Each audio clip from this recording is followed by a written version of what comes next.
এটা একটা জাদুকরি সাবান। আপনি রান্নাঘরে যেকোনো ধোয়াধুয়ি কাজে এটি ব্যবহার করতে পারেন।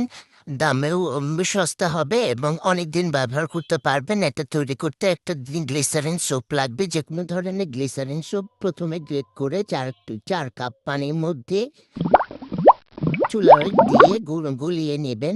গলানোর পরে এর মধ্যে ৪ টেবিল চামচ চিনি দিবেন।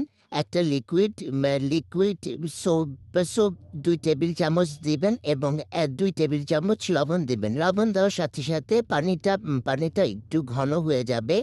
আপনারা চাইলে এর মধ্যে পাতলা করার জন্য এর মধ্যে আরও ২ কাপ পানি দিতে পারেন। আমি এটাকে সাবানের ফর্মে রেখেছি। উপরে ফেনা যাওয়ার জন্য আপনি পানি স্প্রে করে দিতে পারেন এবং আপনারা যদি লিকুইড ফর্মে রাখতে চান তাহলে আরও ২ কাপ পানি দিবেন। পানি দিয়ে এটাকে একটা বোতলে ঠান্ডা করে রেখে দিলে আপনি এটা দীর্ঘদিন ব্যবহার করতে পারবেন। আপনি এর মধ্যে চাইলে ১ টেবিল চামচ সোডা দিতে পারেন এবং সুন্দর কালার আসার জন্য যেকোনো কালার ইউজ করতে পারেন।